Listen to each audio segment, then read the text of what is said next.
बिस्मिल्लाहिर्रहमानिर्रहीम। अस्सलाम वालेकुम व्यूअर्स, मैं हूं नूर, आपके अपने चैनल चटखारा फ्यूजन्स बाय नूर से। और आज मैं आप लोगों के लिए लेकर आई हूं बेसन का मज़ेदार सा हलवा। 1 कप बेसन से हम बहुत सारा हलवा बनाएंगे। किस तरह से बनाएंगे, किस ट्रिक से बनाएंगे, कौन सी टेक्निक यूज़ करेंगे, तो चलिए फिर स्टार्ट करते हैं हम अपनी रेसिपी को।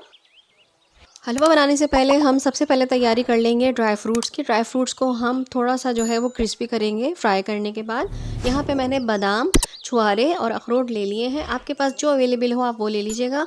1 टीस्पून घी में मैं इनको फ्राई करूँगी जब तक ये थोड़े से गोल्डन नहीं हो जाते और थोड़े से क्रिस्पी क्रिस्पी नहीं हो जाते, क्योंकि हलवे के अंदर जब वो क्रिस्पी क्रिस्पी सा मेवा आता है, ड्राई फ्रूट्स आते हैं, तो वो खाने में बहुत ही ज़्यादा यमी लगते हैं। बस ड्राई फ्रूट्स को हल्का सा ब्राउन करने के बाद हम निकाल लेंगे। उसी कढ़ाई में मैं यहाँ पे 1 कप के करीब बेसन लूँगी।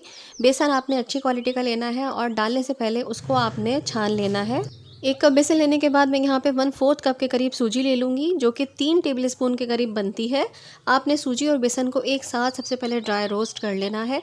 जब अच्छी सी मज़ेदार सी भीनी भीनी सी खुशबू दोनों में से आने लगेगी, तब हम बेसन में दूसरा प्रोसेस करेंगे, जब तक हम इसको ड्राई रोस्ट ही करेंगे।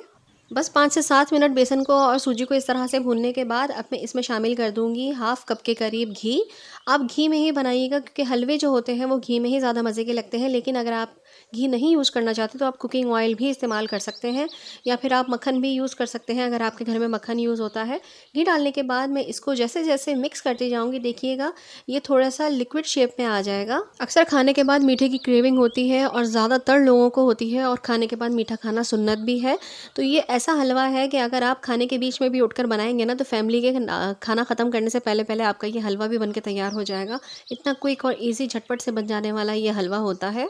5 से 7 मिनट मैंने इसको ड्राई रोस्ट किया था, और इस तरह से घी में भी हम इसको अच्छी तरह से भूनेंगे। बहुत ही ज़बरदस्त और भीनी भीनी सी इसमें से खुशबू आ रही है, बहुत ही मज़ेदार सी, जैसे वो बेसन के लड्डू बनते हैं ना, बिल्कुल वैसी ही इसमें खुशबू आ रही है। बस इसी तरह से 8-10 मिनट तक हम इसको भूनेंगे घी में। अब हम डाल देंगे इसमें 1/2 कप के करीब चीनी। यहाँ पे देखें, मैंने 1 कप बेसन लिया था, 1/4 कप यानी 3 टेबलस्पून मैंने सूजी ली थी, 1/2 कप घी लिया था और 1/2 कप ही हम इसमें चीनी शामिल करेंगे। चीनी को मैं बेसन में पहले अच्छी तरह से मिक्स कर लूँगी। चीनी को मिक्स करने के बाद देखिए, मैंने यहाँ पे 1 कप के करीब दूध ले लिया है। दूध मैंने नीम गर्म सा लिया है यहाँ पे। अब मैं क्या करूँगी, तमाम दूध इसमें एक साथ ही डाल दूँगी। आप चाहें तो आप थोड़ा थोड़ा करके भी ऐड कर सकते हैं। जैसे ही हम दूध में डालेंगे तो इस तरह से बेसन की शेप हो जाएगी, लेकिन हमें मुसलसल कंटिन्यूसली जो है वो अपना स्पैचुला स्टिर करते रहना है, ताकि इसमें जितनी भी लम्प्स या गुठलियाँ बन रही हैं वो सब स्मूथ हो जाए और एक स्मूथ सी शेप में हमारा बेसन का हलवा आ जाए। थोड़ी देर बाद ही देखिएगा आप, कितनी अच्छी सी इसकी स्मूथ सी शक्ल आ जाएगी। इस हलवे में जो हमने सूजी इस्तेमाल की है ना, उससे हलवे का वॉल्यूम थोड़ा सा ज़्यादा हो जाता है और टेस्ट में भी बहुत ज़्यादा मज़े का लगता है, और इसकी रंगत और जो टेक्सचर है वो भी बहुत अच्छा आ जाता है।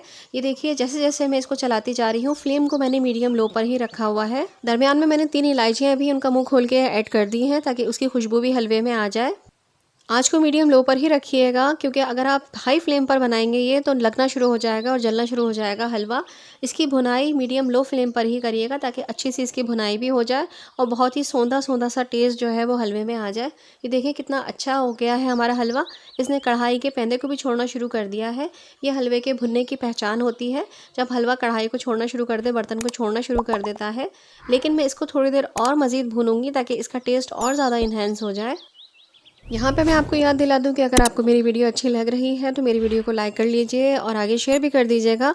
और अगर आप फर्स्ट टाइम मेरी ये वीडियो देख रहे हैं और मेरे चैनल पर नए हैं तो मेरे चैनल को सब्सक्राइब कर लीजिए और साथ में लगे बेल के आइकन को भी प्रेस कर दीजिएगा। इससे ये होगा कि मेरे यहाँ आने वाली नई वीडियो आपको नोटिफिकेशन की सूरत में मिल जाया करेगी। और साथ साथ मैं अपने उन तमाम फ्रेंड्स का बहुत दिल से शुक्रिया अदा करती हूँ, जो कि मेरी वीडियोज़ को देखते हैं, वॉच करते हैं, लाइक भी करते हैं और अच्छा सा कमेंट भी करते हैं और आगे शेयर भी करते हैं।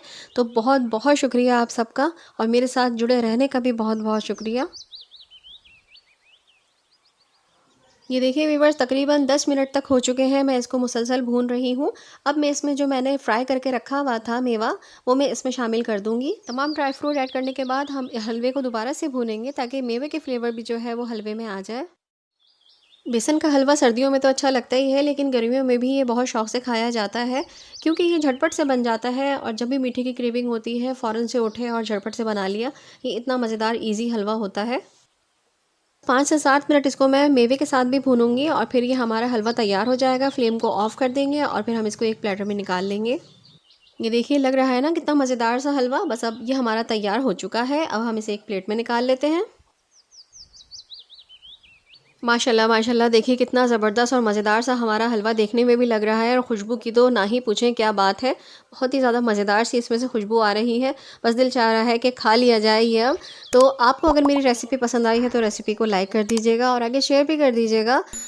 और अगर आप चैनल पर नए हैं तो मेरे चैनल को सब्सक्राइब करके मेरी यूट्यूब फैमिली में शामिल हो जाइए। अच्छा लगेगा आप लोगों का साथ भी। बस नूर को अपनी दुआओं में ज़रूर याद रखिएगा। अल्लाह ताला आप सबके रिस्क में भी बरकत अता फरमाए, आमीन सुमा आमीन। तो चलिए फिर इजाज़त दीजिए, आऊँगी इंशाअल्लाह ताला अच्छी, यूनिक, ईजी और सिंपल सी रेसिपी को लेकर।